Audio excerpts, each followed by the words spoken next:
Hey everyone, I'm David Aragona here with the July 6th edition of Horses to Watch, where we carefully analyze trips from the past week, looking for horses that might have encountered adversity in their prior starts and could be worth betting back when they run back next time in the future. Let's take a look at three races from last weekend at Belmont Park. All of these races took place on the turf.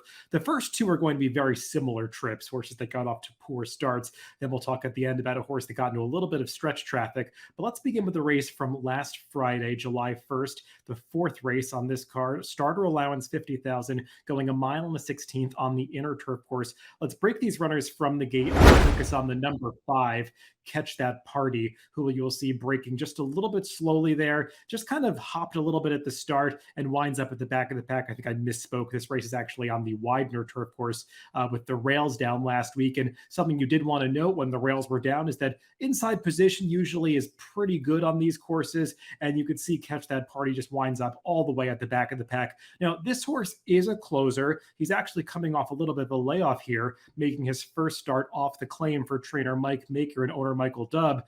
This is a horse who was a very impressive winner in his prior start for some lower profile connections at Gulfstream Park, making a big late run coming up the rail that day.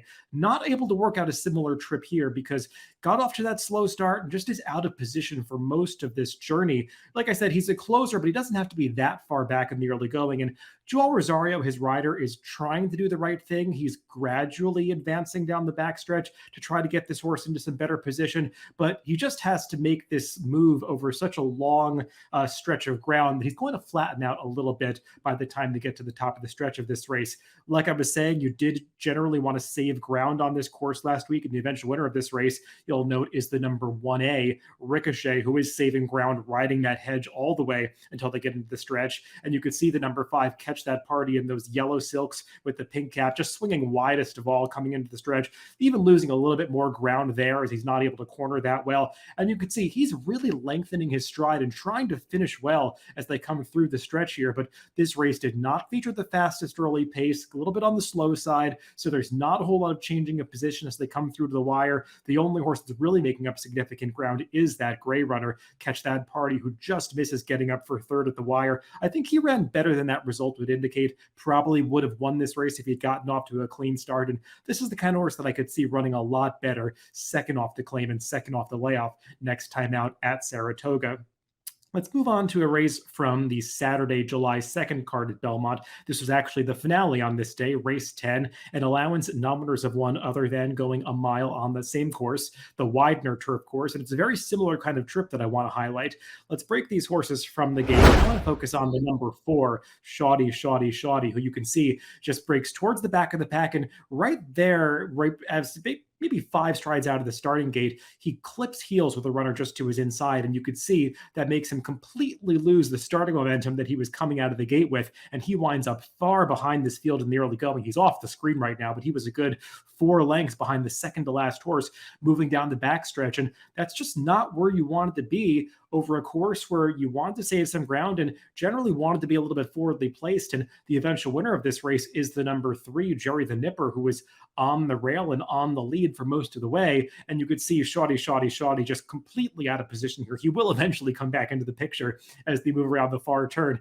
This is a horse that I will say, with full disclosure, has been a little bit of a pet of mine. I've liked this horse on a number of occasions, and I think that he's had more than his fair share of less than ideal trips over the past year. He's just 1 for 13 in his career, so that's why he's still eligible for this nominators of one other than allowance race. But he's run pretty well at this level on a couple of occasions, especially in his last 2 starts, this included. And you can see there he is in those red and purple silks towards the back of the pack, just swinging widest of all coming into the stretch, saving no ground. I mean, you can't go this wide and expect to pass the whole field in the stretch, especially in a race that's not falling apart like this one wasn't.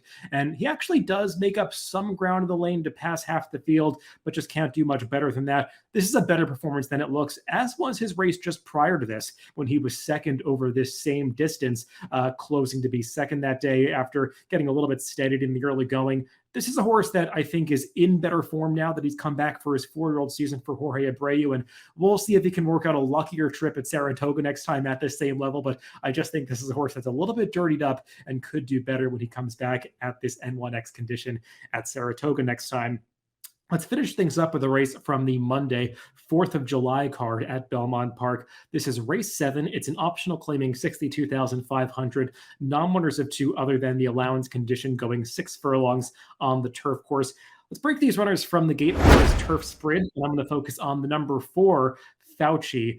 He's not that horse that's throwing his head towards the back of the pack. He is the horse who's in second to last right now. He's going to actually break pretty well, but just be eased back towards the tail end of the field by Flavian Pratt. This is a horse that was trying to rebound from a sort of lackluster effort in his prior start for trainer Philip Antonacci. That was going 7 furlongs. That's probably the right move to cut back to the 6 furlongs in this race. And as you'll see, I think this turn back really worked for Fauci because he runs a winning race here, just doesn't really have racing luck on his side. He's getting a decent trip up until this point, but do take note of the fractions that are getting posted. 22-1 might not seem that slow, and they're going to go 45 to the half, but these turf courses over the past week at Belmont were extremely firm. We haven't gotten that much rain in the area, and they were playing to some very fast times. So this race does hold together on the front end as Artemis City Limits wires the field. And you can see Fauci here. Flavian Pratt did everything right in terms of saving ground on the turn, but he never was able to angle this horse out, and he just has to wait in traffic for about 1/8 of a mile at the top of the stretch. Not until they get past the 8th pole does he finally set this horse down, finding a seam down towards the inside, but it was just too late, and he's got to run out of ground here, losing by about a length. Fauci probably should have won this race and would have been the next horse in a long line of runners to defeat Artemis City Limits, a horse that does like to finish second or third. That runner finally got the victory, kind of couldn't help but winning this race on Monday due to the pace scenario that he got to work with. But I thought Fauci did run the best race that day, just having a little bit of traffic trouble in upper stretch. And seems like he was really no worse for having put in that poor effort two back, probably appreciated the turn back. And he seems like he would do well, cutting back even an extra half furlong to go that 5.5 furlong distance when they turf sprint up at Saratoga next time. So just a horse that's in pretty good form right now for a low profile barn. Those are all the horses to watch for this week. If you want to follow these horses moving forward, you can add them to your horse watch on DRF.com. Just add them to your list under your account, and you'll get email notifications when these horses run back in the future. Thanks for tuning in this week, and make sure to catch future episodes of Horses to Watch on upcoming Wednesdays.